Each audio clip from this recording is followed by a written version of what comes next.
Hello everyone, welcome to commerce lectures. I am Neha. आज करेंगे हम क्लास 11 एंटरप्रेन्योरशिप एंड टॉपिक है हमारा आज का methods to enter global market. यानी जब हम ग्लोबल मार्केट में जाके इंटरनेशनल लेवल पे बिजनेस करते हैं तो क्या क्या तरीके हैं जिनके थ्रू हम इंटरनेशनल लेवल पर अपने प्रोडक्ट्स बेच सकते हैं।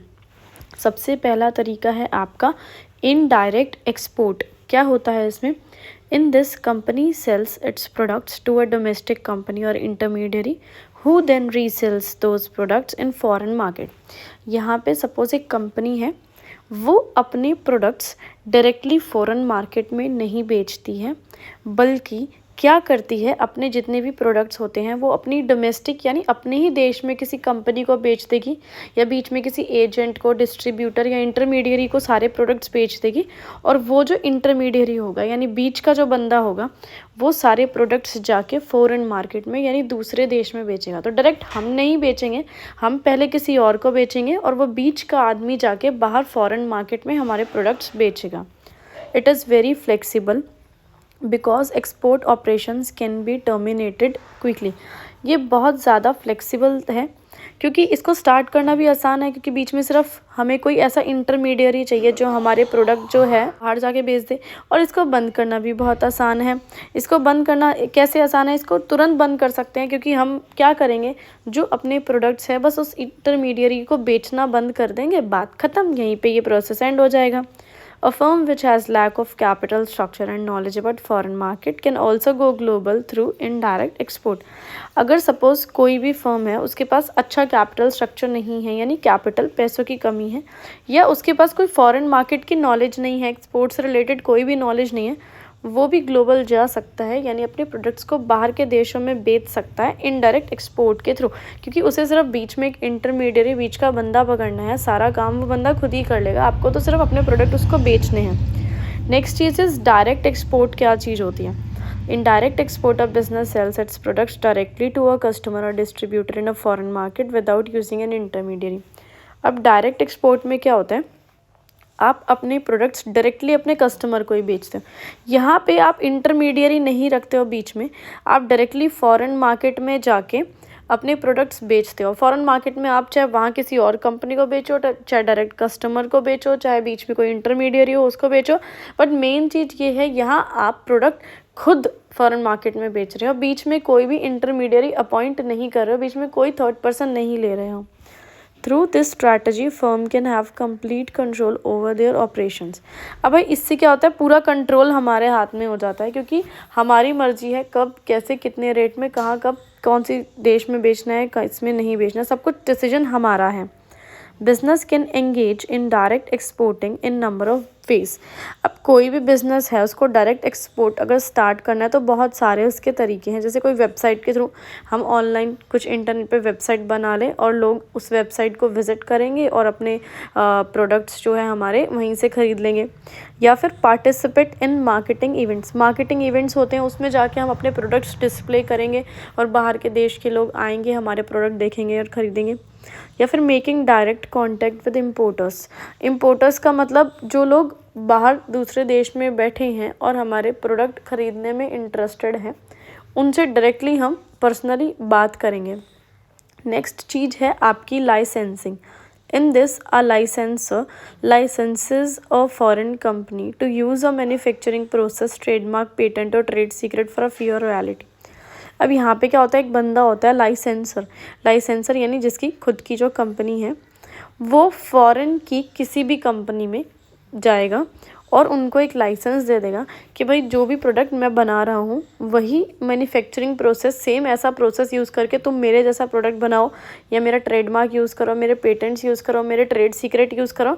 उसके बदले बस तुम मुझे एक फ़ीस दे दो, कुछ पैसे दे दो, जिसके बदले तुम मेरा प्रोडक्ट जो है बना के सेम एज इट इज़ मेरे जैसा प्रोडक्ट बना के बिल्कुल अपनी खुद के देश में बेच सकता है। जैसे कि मैं यहाँ इंडिया में बैठी हूँ, तो मैं बाहर किसी दूसरे देश में जाऊँगी, यूके में जाऊँगी, चाहे यूएस में जाऊँगी, कहीं जाऊँगी, वहाँ किसी से भी बोलूँगी तुम भाई मुझे पैसे दो और जो मेरा प्रोडक्ट है उस प्रोडक्ट को एज इट इज़ कॉपी करके बना लो और उसको अपने देश में बेच लो, मेरे को कोई दिक्कत नहीं है। It is less risky and licensee gains a well known product और name without having to start from the scratch. अब इसमें रिस्क बहुत कम इन्वॉल्व होता है और यहाँ पे क्या होता है, जो लाइसेंसी होता है यानी जिसको हम लाइसेंस दे रहे हैं हमारे जैसा प्रोडक्ट बनाने का, उसको एक वेल नोन प्रोडक्ट मिल जाता है। वेल नोन प्रोडक्ट यानी एक ऐसा प्रोडक्ट जो ऑलरेडी मार्केट में बिक रहा है, लोग उसकी डिमांड कर रहे हैं, या एक नाम मतलब है मेरी कंपनी का नाम है ABC है, तो दूसरी फॉरेन कंपनी में भी सेम यही प्रोडक्ट बिकने लग जाएगा ABC के नाम से। ठीक है, तो एक बना बनाया ऑलरेडी नाम है जिसकी ऑलरेडी रेपुटेशन है, गुडविल है, तो कुछ स्क्रैच से स्टार्ट नहीं करना है, कुछ भी ज़ीरो से स्टार्ट नहीं करना है। ऑलरेडी एग्जिस्टिंग बिजनेस है, उसी को बस हम अपनी खुद पैसे लगा के जो है उसको आगे बढ़ा के हम ऐसा प्रोडक्ट बना के बेच रहे हैं अपने देश में। Next is contract manufacturing. इसमें क्या होता है, in this a company outsources the production of the product और parts of the product to a local manufacturer in foreign country. यहाँ पे क्या होगा कि सपोज़ कोई भी कंपनी है मेरे देश में, इंडिया में कोई कंपनी है, मैं उनको आउटसोर्स करूँगी। आउटसोर्स मतलब यहाँ पे मैं क्या बोल रही हूँ, फॉरेन कंट्री में जाके किसी भी कंपनी के पास ऐसा बोल रही हूँ कि तुम मेरा प्रोडक्ट बनाओ, या फिर मेरे को कोई भी जो प्रोडक्ट है उसके कुछ पार्ट्स बना के तुम मुझे वापस भेज दो। ठीक है, और लेकिन बेचूँगी मैं उसे अपने देश में। ऐसे ही मैं उनको कॉन्ट्रैक्ट दे रही हूँ। ठीक है, कि भाई ऐसा जैसे कि मैं एक कार बना रही हूँ, तो मैंने एक फ़ॉरेन के देश में एक कंपनी पकड़ ली और उनको ऐसे बोला कि कार तो पूरी मैं बनाऊँगी, बस उनके कुछ पार्ट्स हैं जैसे टायर है या फिर सीट्स हैं, ये 2 चीज़ तुम मुझे बना के दे दो, बाकी कार तो मैं ही बनाऊँगी। तो ये होता है कॉन्ट्रैक्ट मैन्युफैक्चरिंग के, अपने प्रोडक्ट के कुछ पार्ट्स मैंने सामने वाले को बनाने के लिए दे दिए। It help companies to focus on their core competencies. इससे क्या हेल्प मिलती है कंपनी को, कोर कॉम्पिटेंसीज़ का मतलब है कि जिस चीज़ में हम बहुत ज़्यादा परफेक्ट हैं, एक्सपर्टीज़ हमारे पास है, हम उस चीज़ पे फोकस कर पाते हैं। और जो ऐसी चीज़ है ज़्यादा मतलब काम की नहीं है, जिसके साथ थोड़ा बहुत ऊंचा नीचा कॉम्प्रोमाइज़ चल सकता है, वो वाली चीज़ हम सामने वाले को बनाने के लिए दे देंगे। जो मेन हमारा टारगेट है, जिसके थ्रू हमारा प्रोडक्ट बिक रहा है, हम सिर्फ उस पर ध्यान दे पाएंगे। Through this a firm can get it's product manufactured in lower cost by approaching countries which have cheap raw material and labor। अब इसमें फर्म क्या कर सकती है, अपने प्रोडक्ट्स बना सकती है बहुत ही लो कॉस्ट में, काफ़ी कम पैसों में प्रोडक्ट्स बन सकते हैं हमें, क्योंकि मैं ऐसी कंट्रीज़ के पास जाऊंगी जिनके पास काफ़ी सस्ते रॉ मटेरियल और लेबर हैं।